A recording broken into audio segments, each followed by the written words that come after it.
ኪዳነ ምሕረት እናቴ አትምሱ ልብ ድረስ ገብቶ ይመረምራል ሐሳብ ድረስ ነው የሚያውቀውና በሰውና በእግዚአብሔር ፊት ብርቱ ነብይ መሆን በጣም ብርቱ አገልጋይ ብርቱ ክርስቲያን መሆን በጣም ከባድ ክርስቶስ ሆኖ ያሳየን በሰውና በእግዚአብሔር ፊት ነው ቀጥሎ ምን ይላል በስራውና በቃሉ ይላል ይሄ ደግሞ ጥሩ ተናጋሪዎች በግብር ላይ ግን የሌለንበት እንበዛለን ቃል እኩል ግብር ስንኩል ይላሉ አለቃ ያለ አንደበታችን እኩል ሆኖ ግብራችን ግን ስንኩል ይሆነ በምግባር የማይታይ አገልጋይነት ማለት ነውና ክርስቶስ እንደዛ አልነበረም በሰውና በእግዚአብሔር ፊት እንግዲህ ሐዘን ውስጥ ሆኖ እንኳን ውዳሴ አላቆሙ ማይገርማችሁ ብርቱ ነብይ ነው በሰውና በእግዚአብሔር ፊት ብርቱ ነብይ ስለነበረው ስለ ናዝሬቱ ስለ ኢየሱስ ነው አሉት ከዚያ ቀጥሎ ምን አሉ ይቤዠናል ብለን ተስፋ አድርገን ነበር ከኛም መካከል ሴቶች ሄደው አስገረሙን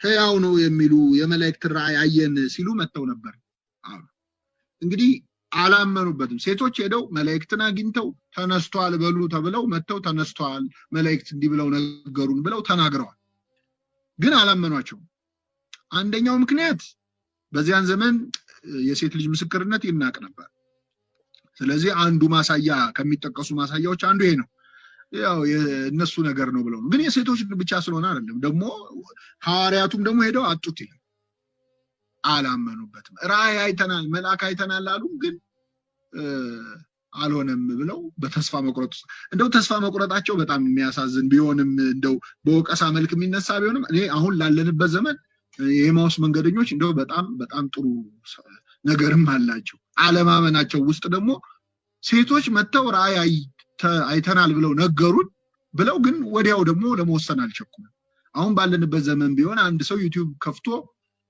ሚካኤል ገብርኤል በህልሜ እንዲህ ብለው ነገሩኝ ብለው ወይም ድንግል ማርያም እንዲህ ብላ ታየችኝ ብለው ቢናገር የሚጠራጠረው ሰው የለም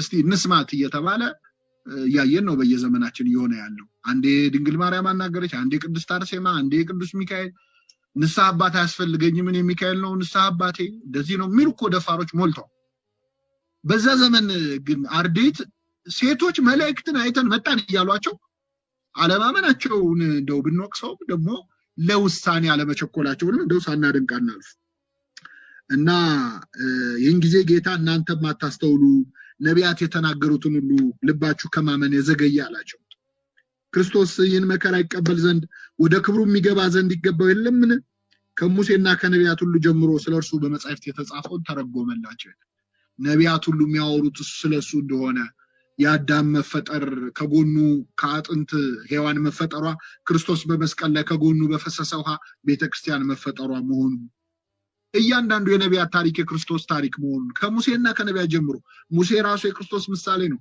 ሙሴ የተወለደው በጨካኙ ፈርዖን ዘመን ነው ክርስቶስ የተወለደው በጨካኙ ሄሮድስ ዘመን ነው ከህፃናት ተርፈው ነው ሁለቱ ታሪካቸው ሙሴ ያደገው በፈርዖን ቤት የፈርዖን የልጅ ልጅ ተብሎ ነው ግን የፈርዖን ልጅ አይደለም እሱ ክርስቶስም ያደገው በዮሴፍ ቤት የዮሴፍ ልጅ ተብሎ ነው ግን የዮሴፍ ልጅ አይደለም ሙሴ ያደገው በእናቱ እጅ ነው ግን እናቱ እንደ ገረዶና ተቀጥራም ያገለገለችው እናቱም ናት አገልጋዩም ናት ገረዱም ናት እናትና ገረድ ማርያም ወይ ደስ ይበልሽ እንላታለን እመቤታችን ስለዚህ ለካ ሙሴ ክርስቶስ ምሳሌ ነበር ሙሴ ባህረ ኤርትራን ከፈለ ክርስቶስ ባህረ ገሃነምን ባህረ ሲኦልን ከፍሎ ነፍሳትን ነፃ አውጥቷል ስለዚህ ሙሴ ነቢያት እኮ የሚናገሩት ስለኔ ነው ብሎ ከመጽሐፍት ከኦሪት ጀምሮ ለዚህ ነው ቤተክርስቲያናችን ህማማቱን ሙሉ የምታነበው ግብረ ህማማቱ ብሉይ ኪዳን ነው አንዳንድ ሰው ብሉይ ምን አይነት የኦሪት ቤተክርስቲያን ናት ብሎ ሊነቀፍ ይሞክራል አይደለም ኦሪትም ነቢያትም የሚናገሩት ስለ ክርስቶስ ነውና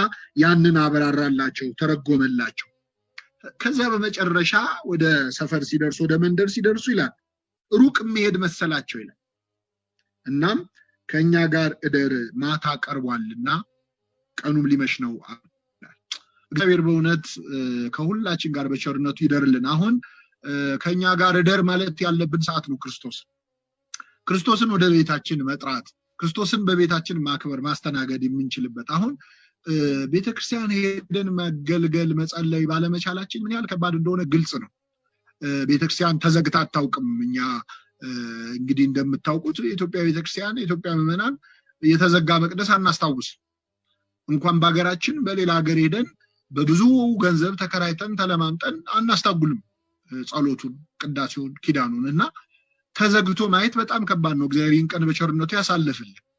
ይሁንና ግን ቤተክርስቲያን ሲዘጋ የሚሰማን ከሶስት ቤተክርስቲያኖች አንዱ ብቻ ሲዘጋ መሆኑ ደግሞ ያሳዝናል። ቤተክርስቲያን ሁላችሁም እንደምታውቁት አንደኛ ህንጻዋ ነች። በእግዚአብሔር ቤት እንዴት መኖር እንደሚገባ ታውቅ ዘንድ ጽፍልሃለሁ ያለው ቅዱስ ጳውሎስ ለጢሞቴዎስ ህንጻ ቤተክርስቲያን ነው። ሁለተኛ ቤተሰብ ነው። ሶስተኛ የኛ ሰውነት ነው። መቼስ አንድ ቤተክርስቲያን ሲቃጠል ቤተክርስቲያን ተቃጠለች ብሎ ማያለቅስ ማያዘን ኦርቶዶክሳዊ የለም። ይህ የማይሰማው ሰው ሌላ መንፈስ ያለበት ካልሆነ በስተቀር የቤተክርስቲያን መቃጠል አንጀት የሚያሳርር የሚያቃጥል ነው። ስንጮህ ስናዝን ስናለቅስ ከርመናል ባለፉት አመታት።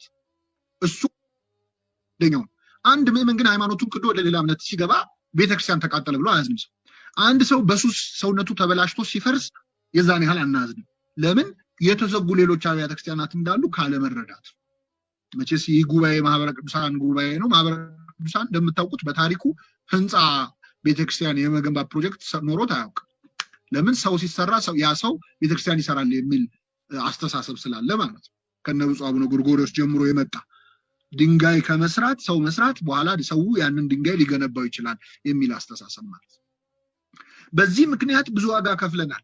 በሚሊዮን የሚቆጠሩ ሰዎች ሃይማኖት ጥለው ሲወጡ ምንም የማይሰማን ህንጻ ቤተክርስቲያን ግን ያፈሳል ሲባል እናዝናለን። በዚህ ማዘናችን ክፋት የለውም። በዛ አለማዘናችን ግን ያስጠይቃል።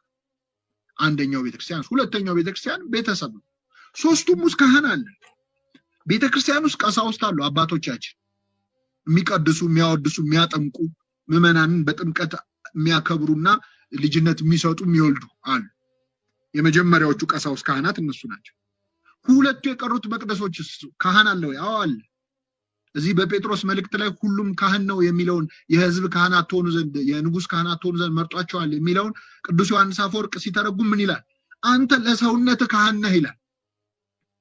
በቤተክርስቲያን ውስጥ ቀሳውስት አሉ። በአንተ ሰውነት ውስጥ ደግሞ አንተ ነህ ካህኑ፣ አንተ ነህ ቄሱ። በቤተ መቅደስ መስዋዕት ይሰዋል፣ ስጋው ደግሞ ይቀበላል ያቀርባል ካህኑ። በአንተ ሰውነት ላይ ደግሞ አንተ ነህ ካህኑ ራስህ። ሰውነታችሁን ይላል ሮሜ 12 ላይ ቅዱስና ሕያው ንጹህ መስዋዕት አድርጋችሁ ታቀርቡ ዘንድ በእግዚአብሔር ርኅራኄ ለምናችኋለሁ። ስለዚህ ለአንተ ደግሞ ሰውነትህ ላይ መስዋዕት የምታቀርበው ካህን አንተ ራስህ ነህ። ለቤተሰብ ደግሞ እናትና አባት ናቸው ካህን። ብዙ ጊዜ ሴት ልጅ ለምን ክህነት አትሾምም የሚለው ጥያቄ በተለይ በፌሚኒዝም አይን ሲታይ ትንሽ ብዙ አከራክሯል። ደግሞ ቅርም የሚለው አይጠፋም ከኛ ማለት። ግን ትልቁ ክህነት እኮ ቤት ውስጥ ነው ያለው። የእናትነት ክህነት እናትን የመሰለ የክህነት ማዕረግ የለም። ምክንያቱም እናት የምትወልደው ባዮሎጂካሊ ትወልዳለች በምናውቀው መንገድ፣ ካህናት ደግሞ በጥምቀት ይወልዳሉ። እንደውም ያነጻጽረዋል።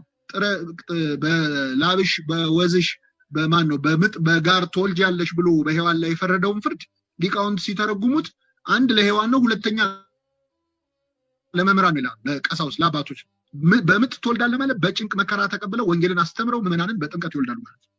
ቅዱስ ጳውሎስም ክርስቶስ በእናንተ እስኪሳል ድረስ ምጥ ይዞኛል ይላል። ስለዚህ ይህ የካህናት ስራ ነው። ምጥ የተባለው ለሴት የሚደረገው ለካህናት ተተርጉሟል። ስለዚህ ቤት ውስጥ ደግሞ ልጆቿን የምታስተምረው ልጆቹን የሚያስተምረው አባት፣ እናት፣ ወላጆች ካህናት ናቸው ማለት ነው። ስለዚህ በዚህ መቅደስ መዘጋት ካዘንን ከዚህ በፊት ተዘግተው የከረሙትን ሁለት መቅደሶች ደግሞ እስቲ እንክፈታቸው። ቤታችን ውስጥ ከኛ ጋር ደር እንበለው። ቤታችን ውስጥ የቤተሰብ ጸሎት በስራ ምክንያት፣ በትምህርት ምክንያት፣ በሌላ ነገር ምክንያት ቤት ውስጥ እንኳን መጸለይ አንዳንዴ ቁጭ ብሎ መነጋገር የማይቻልበት ሁሉም ሰው ኦንላይን ሆኖ ስልኩንና ኮምፒውተሩ ላይ ሆኖ የቤተሰብ እንኳን መነጋገሪያ ጊዜ የሚጠፋበት ጊዜ አለ። ስለዚህ ይሄኛው መቅደስ መዘጋቱ ካሳዘነን ከዚህ በፊት ዘግተናቸው የከረምናቸውን ሁለት መቅደሶች የኛን ሰውነትና የቤተሰባችንን ህብረት በዚህ ሰሞን ለምን አናጠብቅም? ለምን ከኛ ጋር ደር አንለውም? እንደ ኤማውስ መንገደኞች አለዚያ መቅበር ይሆንብናል። በቃ አልተነሳም ብለን የምናምነው እኛ ቤት ውስጥ የለም ማለት። ቅዱስ አምብሮስ የተባለው ሊቅ ክርስቶስ ተቀበረ የሚለውን በአንድ ወገን ሲተረጉመው አንዳንድ ሰው ይላል ልክ ቤተ እግዚአብሔር ቤተክርስቲያን ውስጥ ብቻ ሲሆን መንፈሳዊ ይሆንና ከዛ ሲወጣ ሌላ ሰው ይሆናል። ስራው ቦታ ስትሄድ አለቃ ከሆነ አብረውት ከስር ያሉ ሰራተኞችን የሚያመናጭቅ የሚጮህ በጣም ክፉ ሰው፣ ቤቱ ሲሄድ ቤተሰቡ ውስጥ የቤት ቀጋይ ውጭ አልጋ የሚባል ሰው ሊሆን ይችላል። ልክ ቤተክርስቲያን ሲመጣ ግን ያ ሰው መልአክ ይሆናል፣ ትሁት ይሆናል፣ ታዛዥ ይሆናል፣ አገልጋይ ይሆናል። ልክ ከህንፃ ቤተክርስቲያኗ ግን ሲወጣ ሌላ ሰው ይሆናል። ይሄ ሰውዬ ክርስቶስን ቀብሮታል ማለት ነው። ከቤተክርስቲያን ሊያስወጣው አልቻለም ክርስቶስን። ስራው ላይ ክርስቶስን አያስብም፣ ትምህርቱ ላይ ክርስቶስን አያስብም። ቤተክርስቲያን ሲመጣ ብቻ መንፈሳዊ የሚሆን ከሆነ ለዚህ ሰውዬ ክርስቶስ አልተነሳለትም። ክርስቶስን በቦታ ወስኖ ልክ በቃ የለም ማለት ነው። ተስፋ አድርገን ነበር እንደሚሉት ሰዎች ነው ይላል ቅዱስ አምብሮስ። በረከቱ ይደርብና በእውነት ቀሪውን ጊዜ እግዚአብሔር እንደው ጭንቁን ያሳልፍልን። በእርግጥ ብዙ መልካም ነገሮች ተፈጥረዋል በዚህ ምክንያት ቃል እግዚአብሔር ወደ መስማት እንኳን እኛ በቤተክርስቲያን አገልግሎት ላይ ያለነው ሰዎች ቀርቶ ዘፋኞቹ ሁሉ መዝሙር እየዘመሩ አስቸግረውናል። እየሰበኩ ጋዜጠኛው ሁሉ የእግዚአብሔር ፈቃድ ማለት ጀምሮ ይሄ ምንድነው የሚያሳየው? የዓለምን አቅመቢስነት። አሁን በእውነት ሀብት ስልጣን ያላቸው ብዙ ገንዘብ ብዙ ንብረት ብዙ ቴክኖሎጂ ያላቸው ይችን ምድር ጥሎ መሸሽ ቢቻል አሁን አይሸሹም ነበር። ግን አቅማችን ከዝቹ አለቃ ዘነብ ኢትዮጵያዊ የሚባሉት ባለቅኔ እግዚአብሔር ነፃ ናችሁ ይለናል፣ ሰማይን ያህል እንቅብ ደፍቶብናል ይላሉ። ከዚች ፕላኔት ወዴትም ንቅንቅ ማለት አንችልም፣ አቅም የለንም። አሁን ታወቀ ማለት ነው። አምላክ የለም ያለው ሁሉ አሁን ጸልዩ ይላል። ምን ወደ ማን ነው የሚጸልየው የሚለው ላይ ባንግባባም ግን ጸልዩ ላይ ተስማምተናል። በጣም ይሄ በጣም አስደናቂ ነገር ነው። አንድ አምላክ አህዱ አምላክ ማለት ቢያቅተው ዓለም አሁን አህዱ በሽታ ብሎ አንድ በሽታ እያሰበ ነው ያለው። እና ይህ አጋጣሚ ከኛ ጋር ማታ ቀርቧል ብለን ክርስቶስን ወደ ህይወታችን ወደ ቤተሰባችን የምንመልስበት ከኤማሁስ መንገድ የምንመለስበት የተስፋ መቁረጥ ጉዞ ነው የኤማሁስ መንገድ። ከዛ ተስፋ መቁረጥ የምንመለስበት እንዲሆንልን ነው በእውነት እግዚአብሔር የምንለምነው። እንደ መጨረሻ አንዲቷን ነጥብ ላንሳና አበቃለሁ። ክርስቶስ መጨረሻ ላይ ያደረገው ቆርሶ ሰጣቸው ይላል። ቆርሶ ሰጣቸው አይናቸውም ተከፈተ ይላል። እንግዲህ ክርስቶስን የማውቅ የመጨረሻው ደረጃ ቆርሶ የሚሰጥ ነገር ነው። በቤተክርስቲያናችን ክርስቶስ ቆርሶ የሚሰጠን ትልቁ ማዕድ ስጋው ደሙ ነው። እርግጥ ነው በዚህ ቦታ ላይ ለኤማሁስ መንገደኞች የሰጠው ምግብ ነው። አክብሮ ስጋውን ደሙን አይደል ያቀበላቸው፣ ግን የስጋው ደሙ ምሳሌ ነው።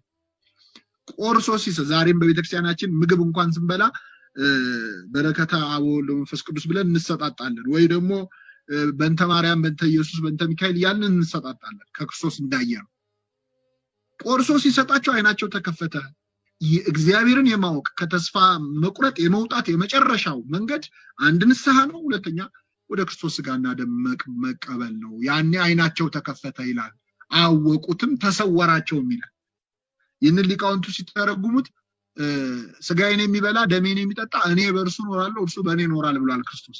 ስለዚህ አንተ ልክ ስጋውን ደሙን ስትቀበል ክርስቶስ ከአንተ ሰውነት ጋር ይዋሃዳል። እሱ ለብቻው አይደለም፣ ከአንተ ውስጥ ነው ያለው። ስለዚህ ልክ ቆርሶ ሲሰጣቸው ተሰወረ ማለት ስጋውን ደሙን ስንቀበል እሱ ከኛ ጋር ስለሚሆን ልናየው አንችልም። ለምን? ራስህን ማየት አትችልም፣ እሱ ያለው በአንተ ውስጥ ስለሆነ ወደ አንተ ገብቷልና አታየውም ማለት ነው ብለው ሊቃውንቱ ተርጉመውታልና አምላካችን ከነሱ ተለየ። ይህን ጊዜ ምን አሉ? በመንገድ ሲናገረን መጽሐፍትንም ሲከፍትልን ልባችን ይቃጠልብን አልነበር አሉ። የክርስቶስ ትምህርት ስሜት የሚያነሳሳ የሚያስጮህ የሚያዘልል አይደለም፣ ወይ የሚያስቅ አይደለም፣ ኢሞሽን አይደለም ረን የሚያደርገው የኛ ቤተክርስቲያን ስብከት ወይም የኛ ቤተክርስቲያን አገልግሎት። ጸጥ ያደርጋል፣ ልብን ያቃጥላል። ልባችን ይቃጠላል። አኮኒ ነድደነ ልብነ ልባችን ይቃጠልብን አልነበረ ወይ? ወንዘ ይርህቀነ በፍኖት ወንዘ ይፈክር ለነ መጽሐፍትን ሲተረጉምልን ልባችን ይነዳል ነበረ። እና ወንጌል እንደዚህ ነች። ተስፋ መቁረጥ አስረስታ ልብ የምታቃጥል ናትና በእውነት ከኤማሁስ መንገደኞች ጋር አድሮ ያጽናናቸው አምላክ ወደ ኤማሁስ ጉዞ ላይ ያለነውን ተስፋ የቆረጥነውን አብቅቶልናል ያልነውን በዚህ ሰዓት ብዙ ጭንቀት አለ፣ ሰይጣንም የማያሳስበን ክፉ ነገር የለም። በቃ ተስፋ ቆርጠን መንፈሳዊ ነገር ቢቀር እግዚአብሔር የለም ወደ ማለት ሁሉ ልንመጣ እንችላለን። በእንደዚህ አይነት ጊዜ በመከራ ጊዜ ሰው ፈጣሪ የለም እስከ ማለት ይደርሳል። እና ኢየሩሳሌም ታስጠላዋለች ወደ ኤማውስ ይሄዳል ማለት ቤተክርስቲያን አልፈልግም ለመቼ ለዚህ ካልሆነ ብሎ ስደበውና ሙት አይነት ስሜት ይመጣል በደዌ በምን በሚመጣ ፈተና በጣም ብዙ ነገር ይመጣልና የኤማውስ መንገደኞች ከተስፋ መቁረጥ የመለሰ አምላክ እኛንም በቸርነቱ ይመልሰን የሰማነውን በልቡናችን ጽላት ይጻፍልን